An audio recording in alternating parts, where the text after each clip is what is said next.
Hello dear students, good morning to all of you.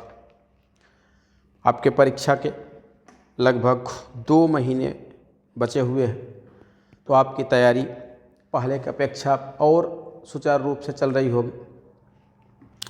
हो सकता है पेपर जो आपको दिख रहा है थोड़ा सा ये लाइट हो गया है, न दिख रहा हो तो पेपर पढ़ा जाएगा, और जब प्रश्नों को पढ़ा जाएगा तो उस समय अगर चाहें आप तो उसको कहीं पे दिक्कत है तो नोट डाउन भी आप कर सकते हैं। इससे हम देखेंगे कि कैसे तैयारी करें, how to prepare well, how to PREPARE well.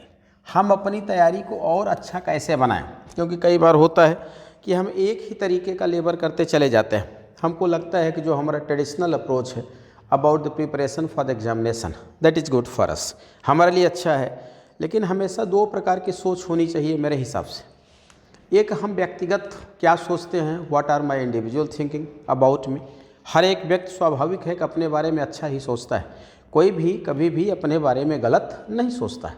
दूसरी तरफ देखें कि what are the conditions of the society और the place where I desire to, जहाँ की मैं इच्छा कर रहा हूँ, जहाँ मैं जाना चाहता हूँ, वहाँ की कंडीशंस क्या है। तो आपको वैसी सोच रखनी है जैसा परीक्षा में प्रश्न आते हैं। आप पेपर्स को देखें, पेपर को सॉल्व करें, और ढेर सारे अनसॉल्व मार्केट्स में हैं, उनके इंटरप्रिटेशंस, उनके एक्सप्लेनेशंस को देखें। एक दूसरा, अपनी तैयारी को उनके हिसाब से मुकम्मल करें। तैयारी से तात्पर्य क्या है कि टाइम बहुत ज़्यादा नहीं है, 2 महीने मैक्सिमम, मान लीजिए 2.5 महीने।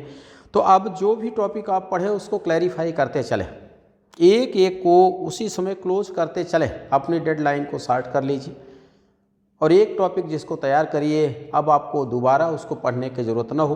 तो इसी के तहत आए देखते हैं, जो यहाँ पे फर्स्ट क्वेश्चन दिया गया है वह क्या है, who said about Christopher Marlowe.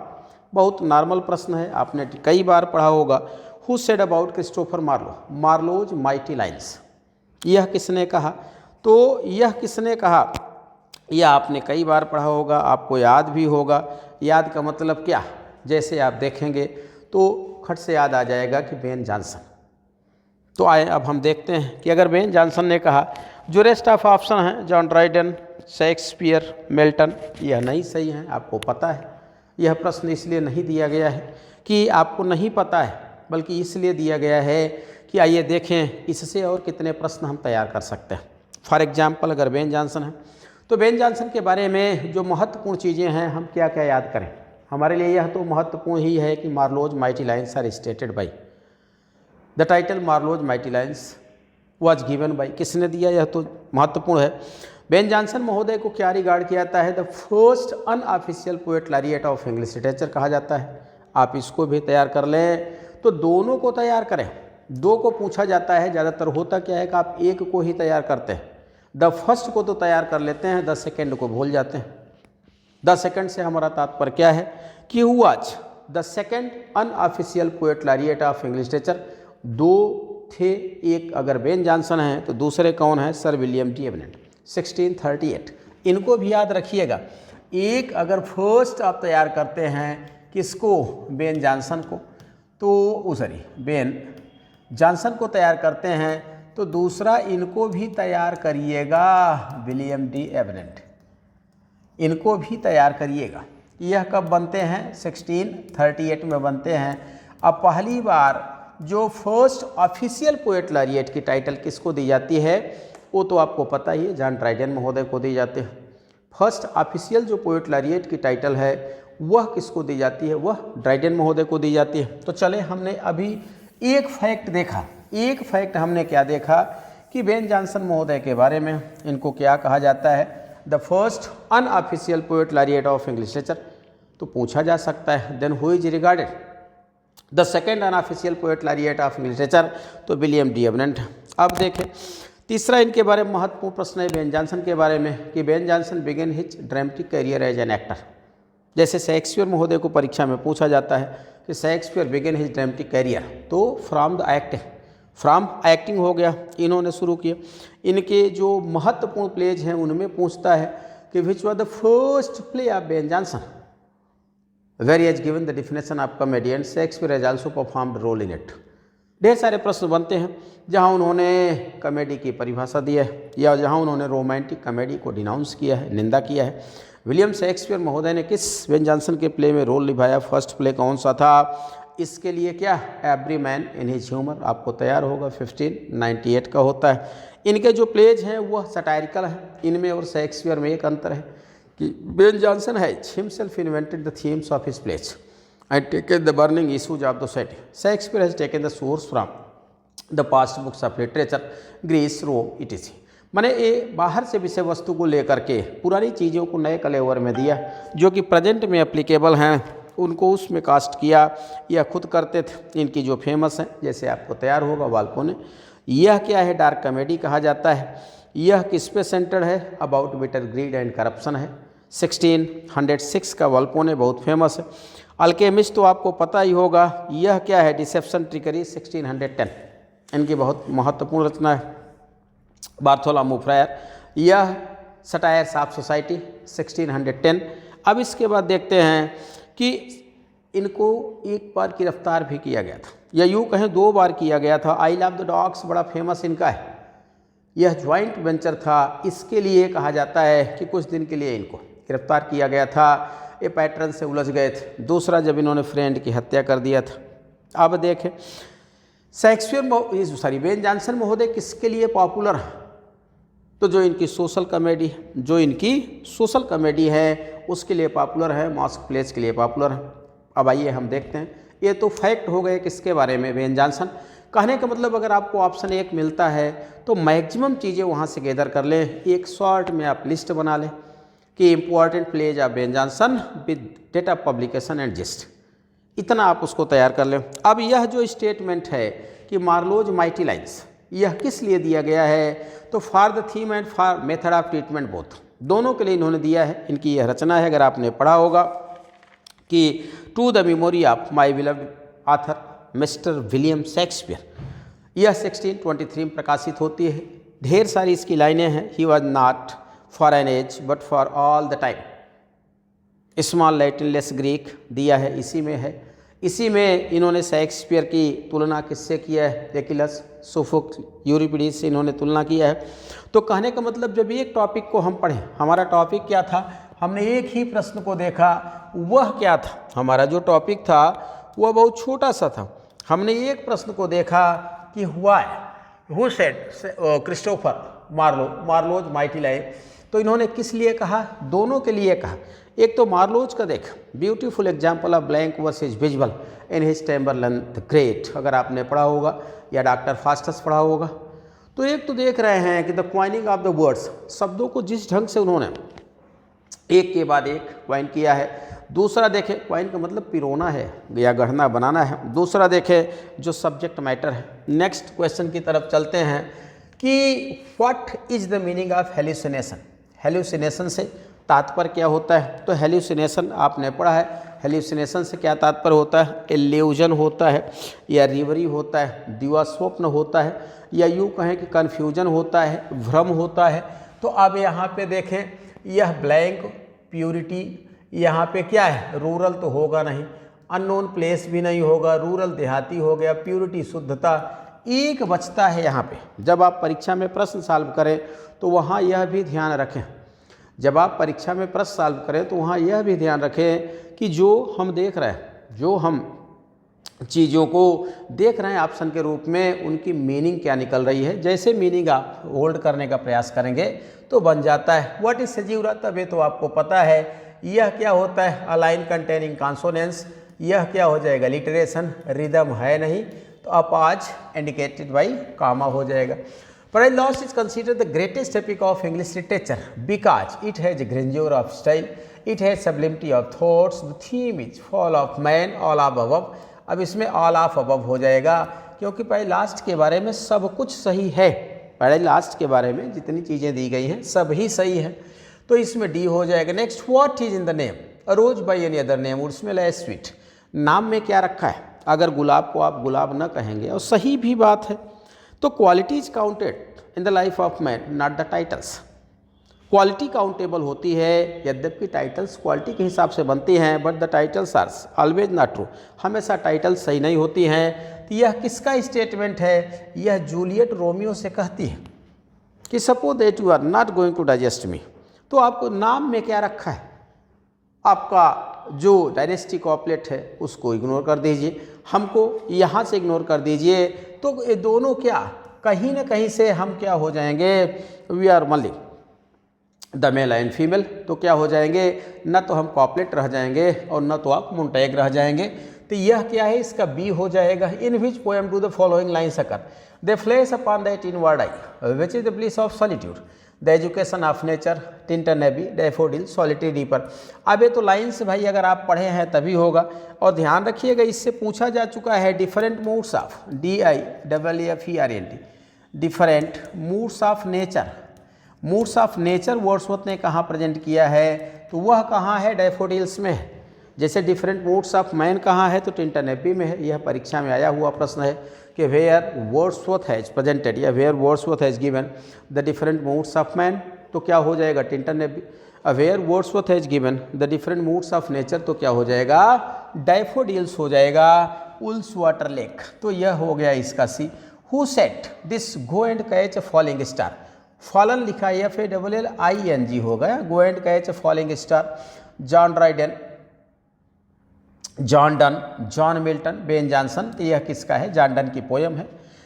Comedy of manner is developed in, अब कॉमेडी ऑफ मैनर अभी ही चर्चा हो रही थी कि जो कॉमेडी ऑफ ह्यूमर्स है तो एक दूसरे के रिएक्शन में है। अब आप देखें ये जो क्लासिकल कॉमेडी के रिएक्शन में क्या होता है? Romantic comedy. ऐसे ही देख ली, क्लासिकल कॉमेडी के रिएक्शन में क्या होता है? Romantic comedy. रोमांटिक कॉमेडी के रिएक्शन में बेन जॉनसन की क्या होती है? Comedy of humours. Comedy of humours के रिएक्शन में comedy of manners. Comedy of manners के रिएक्शन में देखें तो क्या होती है? सेंटीमेंटल कॉमेडी, उसके रिएक्शन में एंटी सेंटीमेंटल कॉमेडी। तो यह 17वीं सेंचुरी के है। Interpretation of dreams is the work of, एक इसका है बड़ा फेमस है, यह सिगमंड फ्रायड का है और शायद आपको पता होगा ऑस्ट्रियन साइकोलॉजिस्ट हैं। 1899 में यह प्रकाशित होती है। इंटरप्रिटेशन ऑफ ड्रीम क्या है? 1899 में प्रकाशित होती है, सिगमंड फ्रायड के है। Sing sing Caedmon sing today you will sing said by his wife his mother, goddess of poetry. यह बहुत महत्वपूर्ण, ध्यान रखिएगा, कई बार परीक्षा में आया भी है, यह कई बार परीक्षा में आया भी है। अब आपको पता होगा कैडमन महोदय को क्या कहा जाता है? द एंग्लो सैक्सन मिल्टन कहा जाता है।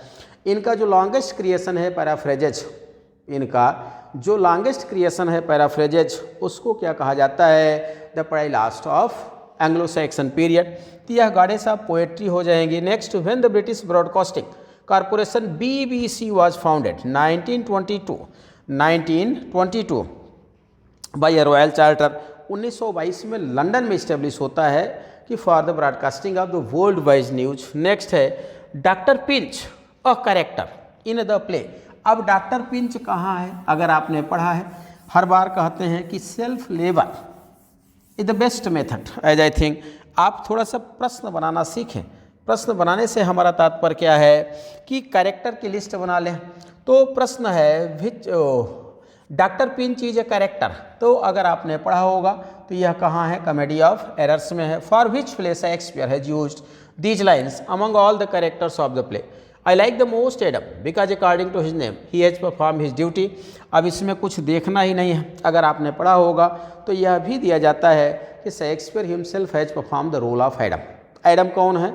ए ऑरलैंडो, अगर आपने एज यू लाइक इट पढ़ा होगा तो उसमें हैं ओलिवर के सर्वेंट हैं, उनके फादर के दौर से हैं। ऑरलैंडो के साथ यह फॉरेस्ट ऑफ आर्डेन में जाते हैं, कहानी आपको याद आ जाएगी। Whose statement is Shakespeare has thrown the 3 unities of time place and ax in the van. Ben Jonson, 80 लिखा है, जे है Ben Jonson. Thomas Lodge, John Ruskin, यह विक्टोरियन क्रिटिक है, पॉलीमथ कहा जाता है, मल्टी टैलेंटेड पर्सन हैं। इन्होंने कहा है या ये कहिए 1819 इनका DOB है। इन्होंने पैथेटिक फैल्सी फिगर ऑफ स्पीच को कॉइन किया है। तो यह स्टेटमेंट किसका है? यह रस्किन का। According to home Hamlet is a Christian hero. अब हैमलेट क्रिश्चियन हीरो किसने कहा है? ध्यान रखिएगा, हैमलेट के बारे में मैक्सिमम जितने स्टेटमेंट आपको मिले उतने आप नोट कर लीजिए। तो जी विल्सन नाइट है, इसमें ऑप्शन गलत कर दिया है। इसको आप यहाँ पे कोई भी एक ऑप्शन, यहाँ पे जॉन ड्राइडन को डिलीट कर दीजिए, आप लिख लीजिए GWILSONKNIGST। यह किसने कहा है? जी विल्सन नाइट का स्टेटमेंट है। उन्होंने, इनकी रचना बहुत फेमस है, द व्हील ऑफ फायर, जिसमें इंटरप्रिटेशन ऑफ शेक्सपियर से heroes and heroines the symbolic meaning, माने शेक्सपियर महोदय के 37 नाटकों का इन्होंने असेसमेंट किया है। इनकी यह जो व्हील ऑफ फायर है, यह कब प्रकाशित होती है? रचना विल्सन नाइट की है। तो द व्हील ऑफ फायर, यहाँ लिखा जा रहा है द व्हील ऑफ फायर, यह कब होती है? 1930 में होती है। 1930 की रचना है, प्रकाशित होती है द व्हील ऑफ फायर। इसमें शेक्सपियर के जो प्लेज हैं उनका जो सिंबॉलिक मीनिंग है, जो कैरेक्टर हैं, उनका इन्होंने एनालिसिस किया है, इंटरप्रिटेशन किया है। इसी में एक इन्होंने लिखा है हैमलेट के बारे में कि the embassy of death an essay on Hamlet. इसी में एक चैप्टर है, एक निबंध है, the embassy of death an essay on Hamlet. इसमें इन्होंने कहा है कि हैमलेट को देखें तो हैमलेट केवल एक क्रिश्चियन हीरो नहीं है। Hamlet is always caught in a sense of good and bad. Hamlet is always caught in a sense of haven और हेल। हैमलेट स्वर्ग नरक के बारे में ज़्यादा सोचता है, हैमलेट भूत के बारे में ज़्यादा सोचता है कि Hamlet has no self realisation, who am I and what is my duty, I have to perform according to the condition, not according to things which are happening around us. हमको अपने हिसाब से करना है। अपने हिसाब से हमारा तात्पर्य क्या है कि क्या उचित क्या अनुचित है, हमको इसको भी सोच लेना है। हैमलेट इसके बारे में नहीं सोचते हैं। जो घोस्ट ने कहा, जो पुरानी चीज़ें हैं, जो जीसस क्राइस्ट ने कहा, जो बाइबल में कहा गया है कि don't commit murder otherwise you will go in hell, अगर आप मर्डर करेंगे तो कहाँ जाएंगे? नर्क में जाएंगे। तो इन्होंने कहा कि हैमलेट एक क्रिश्चियन हीरो ही नहीं है। ध्यान दीजिएगा, हैमलेट, जी विल्सन नाइट ने कहा कि हैमलेट एक क्रिश्चियन हीरो ही नहीं। इनकी रचना याद कर लीजिए, द व्हील ऑफ फायर 1930, उसी में है N embassy on death of death an essay on Hamlet. तो इन्होंने कहा कि हैमलेट सेल्फ डिस्ट्रक्टिव हीरो है। हैमलेट ने अपने को डिस्ट्रक्ट कर दिया, हैमलेट ने अपने को ही क्या कर दिया है? बर्बाद कर दिया है। नेक्स्ट देखते हैं जो पोयम है, तो विल्सन नाइट की जो रचना थी, इसको आपको बताया गया, याद कर ले। और शेक्सपियर से जुड़ी जितनी तमाम रचनाएं हैं वह पूछी जाती हैं, उनको भी आप तैयार कर लें। नेक्स्ट यहाँ पे जो प्रश्न है, when the gun powder plot happened, 1605, ये बहुत महत्वपूर्ण डेट है, आपको याद है 1605 है, उसमें कुछ बताना नहीं है, बहुत महत्वपूर्ण घटना है। यह किसके पीरियड में होती है? किंग जेम्स फर्स्ट के पीरियड में होती है, जिनका रिजीम था 1603 से लेकर के 1625। जो किंग चार्ल्स फर्स्ट के फादर थे, इन्हीं के पीरियड में द गन पाउडर प्लॉट होता है। ढेर सारी घटनाएं इनके पीरियड में ऐसी घटती हैं। इन्होंने ही the authorised version of the Bible प्रकाशित किया। नेक्स्ट वो है कि Peter Bell is the creation of John Milton, William Wordsworth. अब विलियम वर्ड्सवर्थ की है, यह कब लिखी गई है? 1798 में। और प्रकाशित कब होती है? 1819 में। यह किसको? DEDI डेडिकेटेड है। तो ध्यान रखिएगा रॉबर्ट साउदे को। यह किसको है? रॉबर्ट SOUTHY, यह रॉबर्ट साउदे महोदय को डेडिकेट है। बहुत महत्वपूर्ण रचना है। पीटर एक ऐसा व्यक्ति है जो नैतिक रूप से बड़ा भ्रष्ट है, वह मोरली बड़ा करप्ट है, हार्ड हार्टेड है, he is a Morris man, you can say. वह कभी किसी के दुख दर्द से उसका कोई लेना देना नहीं होता। पीटर एक ऐसा व्यक्ति है। वर्ड्सवर्थ महोदय ने दिखा है कि एक दिन वह नदी के किनारे खड़ा था, एक वहाँ पे गधा था, और जो गधा था वह अपने मालिक की डेथ को लेकर के बड़ा दुखी था। जो गधा था वह अपने मालिक की डेथ को लेकर के बड़ा दुखी था। तो अंततः उसको जब वो देखता है तो उसको बड़ा अफसोस होता है कि being a man why I am unimpressed by the things which happen around me. हम एक व्यक्ति हैं, हम मानव हैं, और हमारे इर्द गिर्द जो घटनाएं घटती हैं हम उनसे क्या होते हैं? अनइम्प्रेस्ड रहते हैं, जो कि अच्छी बात नहीं है, जो कि उचित बात नहीं है। तो उसमें काफ़ी कुछ तब्दीलियाँ आती हैं, माने द इम्प्रेशंस ऑफ नेचर।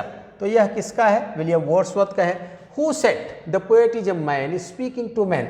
अब Eliot, Alexander Pope, PST college, William Wordsworth का है। यह कहाँ दिया है? 1802 में दिया है। 1802 में क्या है? आप जब वर्ड्सवर्थ का लिरिकल बायलेट्स पढ़ें तो इसके हर एक एडिशन को पढ़ें। जो फर्स्ट है वहाँ प्रीफेस नहीं है, उसके टाइटल क्या है? An advertisement to the lyrical ballads है। फर्स्ट की an advertisement to the lyrical ballads है। उसके बाद प्रीफेस शब्द जोड़ा गया कब? 1800 में, जिसे कहा गया the preface to lyrical ballads. फिर preface to lyrical ballads and appendix on poetic diction and poets personality. तो जो पोएट्स पर्सनालिटी है उसी में वर्ड्सवर्थ ने कहा है कि the poet is a man essentially speaking about the man. Next, choose the miss spelled word. अब यहाँ पे 4 शब्द दिए गए हैं, आपको देखना है कि इनमें से स्पेलिंग किसकी गलत है। तो नंबर 1 में लिखा है एनामोलस, ANOMALOUS सही है। 9th यही सही होता है। अब सब्सटेंस यह है, यहाँ पे मिसमेरिस लिखा है, यह गलत है, यह गलत है। अगर आपने पढ़ा होगा तो यह माइमेसिस होता है, MIMEIS होता है। तो यहाँ पे होगा MIMEIS। माइमेसिस मीन्स क्या होता है? इमिटेशन, IMITATION हो जाएगा।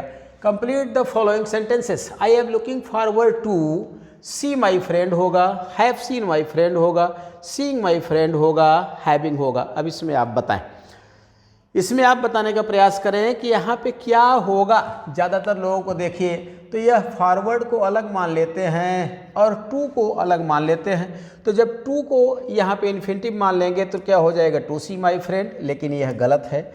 हैव होगा नहीं, यह भी गलत है। तो I am looking forward to seeing my friend हो जाएगा, माने 21 का C. 22, that which stage for a long time. ध्यान रखिएगा, यहाँ पे दिया है लॉन्ग टाइम, बहुत समय तक। ये परीक्षा में आ चुका है, बहुत समय तक। शाश्वत नहीं कह रहा है कि कभी न नष्ट हो। जब आप परीक्षा में प्रश्नों को पढ़ते हैं तो प्रश्नों को पढ़ने के दौरान थोड़ा सा ध्यान रखें। प्रश्नों को आप पढ़ने के दौरान थोड़ा सा उनको ध्यान रखें। ध्यान रखने से हमारा तात्पर्य क्या है कि आप देखें उसकी डिमांड क्या है। कई बार बच्चे सरसरी निगाह पढ़ते हैं। अब that which stage long time, long time उन्होंने देखा है फॉर अ लॉन्ग टाइम लिखा है, केवल लॉन्ग टाइम नहीं, फॉर अ लॉन्ग टाइम, बहुत लंबे समय तक। परमानेंट तो अस्थाई हो जाएगा, जो कभी न नष्ट हो, जबकि ये लॉन्ग टाइम कह रहा है। ड्यूरेबल भी नहीं होगा, इटर्नल भी नहीं होगा, तो जो है वह एवरलास्टिंग। अब एवरलास्टिंग बराबर क्या होता है? शाश्वत, काफ़ी दिनों तक चलने वाली चीज़ होती है। नेक्स्ट है point out the figure of speech in the following sentences. Opportunity knocks at the door but once. अवसर एक ही बार दरवाज़ा खटखटाता है। अब इसमें कुछ भी नहीं है। अपॉर्चुनिटी क्या है? A state of human emotion है। अब यहाँ पे मैन की तरह रिप्रेजेंट किया गया है तो पर्सनिफिकेशन हो जाएगा। The shopkeeper is an honest robber. अब आप इसमें बताने का प्रयास करें वह ऑनेस्ट ही भी है और लुटेरा है। तो two contradictory ideas, when two contradictory ideas are kept side by side. जब दो ठीक विपरीत चीज़ें, टू क्लासीफाई वन या एनी वन, तो उसे क्या कहा जाता है? ऑक्सीमोरॉन हो जाएगा। The sky rejoices in the morning's birth. अब इसमें आयरोनी होगा नहीं। यूफिमिज अप्री वस्तु का सुहाने ढंग से वर्णन होता है, होगा नहीं। आयरोनी क्या होता है? अ डिसेंबलिंग स्टेटमेंट, होगा नहीं। मेटाफर होगा नहीं, तो क्या बचा? Pathetic fallacy. The tiny ships on the shiny sea. Metonymy नहीं होगा। एलिट्रेशन नहीं होगा क्योंकि रिपीटिशन ऑफ नहीं है वॉवेल। मिटोनिमी नहीं होगा क्योंकि अलग से कोई क्वालिटी इम्प्लाई नहीं की है। सिनेडकी नहीं होगा, तो एक बचता है metaphor. With weeping eyes and hearts. अब इसको बताने का प्रयास करें। With weeping eyes and hearts, रोते हुए वह देखें आँखों से और दिल से। तो जियोग्मा बराबर होता है जहरे। योग सिनेडकी माने होता है वन टू ऑल। एलिगरी है नहीं, पन है नहीं, तो इसमें क्या होगा? जियोग्मा होगा। जब एक वर्ब को देखें, एक एडजेक्टिव को, एक वर्ब या एक एडजेक्टिव को दो के ऊपर अप्लाई किया जाए या दो वर्ब एडजेक्टिव को एक के ऊपर अप्लाई किया जाए, तो यहाँ पे वीपिंग आइज तो सही है। वीपिंग जो है WEE पे जो वर्ब है आई के लिए तो सही है, लेकिन हॉर्ट्स के लिए क्या नहीं सही है? तो यह क्या हो जाएगा? Zeugma. The idiom at the 11th hour means. 11th hour का मतलब होता है लास्ट मोमेंट। एग्जैक्ट टाइम होगा नहीं, बिफोर तो हो ही नहीं सकता। एट द सेम टाइम एक बचता है क्या? The last moment. To break the duck means, to break the duck, वह पूछ रहा है कि इसका तात्पर्य क्या है। तो पहले डक माने देखें, डगिंग होता है गड्ढा खोदना। तो to break the duck, to shut बंद करना, टू एंड माने समाप्त करना, टू बिगिन, टू रिस्टार्ट माने किसी समस्या को देखें पुनः प्रारंभ करना, तो इसमें क्या हो जाएगा, टू बिगिन हो जाएगा मेरे हिसाब से।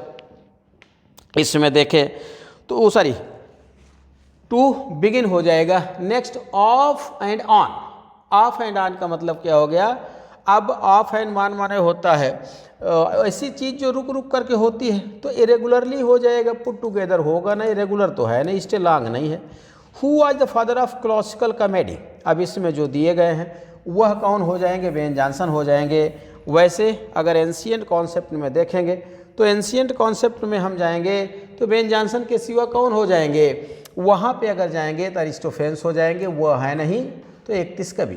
Aspects of novel published in, यह कब प्रकाशित होता है, तो बहुत फेमस है, ध्यान रखिएगा। ये एस्पेक्ट्स ऑफ नॉवेल 1927 में होता है। यह एम फास्टर महोदय का है। पहली बार इन्होंने आफ्टर अरिस्टोटल्स पोएटिक्स देखें, he has classified the literary characters, जिसे कहा जाता है the flat character and round character, बड़ा फेमस है, 1927 का है। इसी में है the flat character, FLATCHARCTR, the flat character, और दूसरा क्या है, द राउंड कैरेक्टर। यह फ्लैट कैरेक्टर और राउंड कैरेक्टर कहाँ है, एस्पेक्ट्स ऑफ द नॉवेल में ही है। John Wycliffe translated the Bible into English in, तो इन अब इनका देखें तो 1384 में कंप्लीट होता है, बराबर 14th सेंचुरी हो जाएगा। Who was called the poet of churchyard, यह आपको याद होगा, टॉमस ग्रे महोदय हैं। इनको क्या कहा जाता है, द पोएट ऑफ चर्चयार्ड कहा जाता है, द पोएट ऑफ ग्रेवयार्ड कहा जाता है। When was Wordsworth appointed, when was Wordsworth appointed stamp distributor, Wordsworth महोदय को स्टैम्प डिस्ट्रीब्यूटर कब अपॉइंट किया, 1830। द टर्म वर्सिफिकेशन मीन्स, वर्सिफिकेशन से क्या तात्पर्य है, तो इसेंशियल्स ऑफ पोएट्री है, या आप ऐसे भी कर सकते हैं the art of composing poetry, COMPOSING, the art of क्या हो जाएगा, कंपोजिंग पोएट्री हो जाएगा। Which is called the prince of metre, iambic pentameter को प्रिंस ऑफ मीटर कहा जाता है। आप ध्यान रखिएगा, बहुत फेमस है, आयम्बिक पेंटामीटर को प्रिंस ऑफ मीटर कहा जाता है, इसको हर हालत में ध्यान रखें। तो अब इस पेपर से हमारा इतना ही तात्पर्य था। या प्रश्नों को देखें, ज़्यादातर वही प्रश्न होते हैं जो या तो अति महत्वपूर्ण हैं, या तो ऐसे प्रश्न होते हैं जो परीक्षा में आ चुके हैं, या जिनकी आने की क्या है, प्रबल संभावना होती है, वही प्रश्न दिए जाते हैं। तो इस ढंग से आप तैयारी करें। जैसे एक कोई प्रश्न है तो उसमें जो है ऑप्शंस, उनको मैक्सिमम हम देखें, उनमें से जो प्रश्न बन रहे हैं उनको भी हम क्या करें, तैयार करने का प्रयास करें। अब अगर किसी को लगता है कि how to prepare the best with in 60 days, अगर जो आपके पास 60 दिन है, इसमें हम अपनी तैयारी को द बेस्ट कैसे करें, तो हमारे पास 2 बैच हैं, जो कि ये 2 बैचेज दोनों जो है ऑनलाइन रिकॉर्डेड वीडियो हैं। एक क्या है, रिवीजन बैच है, बहुत अच्छा बैच है, इसकी मिनिमम फ़ी रखी गई है 1999। यह पूरे रिकॉर्डेड वीडियोज़ हैं, इसमें कंप्लीट क्या है, लिटरेचर लैंग्वेज दोनों कंप्लीट है। इसी के तहत अभी प्रयास किया जा रहा है, कि MH अब्राम और W जलांग को भी पूरा पढ़ा दिया जाए। दूसरा जो बैच है वह क्या है, सुपर 30, ये TGT के कंप्लीट हो चुके हैं, कुछ ही रह गए हैं, चंद दिन 2-4 दिन के लिए वो कंप्लीट हो जाएंगे। ये जो सुपर 30 बैच है, इसकी फ़ी रखी गई थी 999। अब इसमें अभी 10% आप अगर कोई चाहते हैं कि भाई हम 4 घंटे 8 घंटे 10 घंटे लेबर करके इन 2 महीनों में अपनी तैयारी को और परफेक्ट करना चाहते हैं, तो उनके लिए यह हमारे हिसाब से 2 बेस्ट बैच हैं, जो कि कंप्लीट हो चुके हैं। तो आपको इनमें कोई दिक्कत भी नहीं है। दिक्कत से हमारा तात्पर्य क्या है कि आप चाहें तो 4 घंटे 6 घंटे 8 घंटे पढ़ सकते हैं, और जिस कोर्स में बच्चे 6 महीने 8 महीने साल भर देते हैं, वो आप चाहें तो 2 महीने में तैयारी कर सकते हैं। इन्हीं 2 कोर्स के माध्यम से फ़ी भी एक एवरेज रखी गई है, क्योंकि इसमें लिटरेचर लैंग्वेज दोनों है, ध्यान रखिएगा, न तो इसमें केवल ग्रामर है और न तो इसमें केवल लिटरेचर है, दोनों रखा गया है। तो आज का क्लास यहीं तक। Okay, best of luck. I hope a good preparation for everyone. Bye.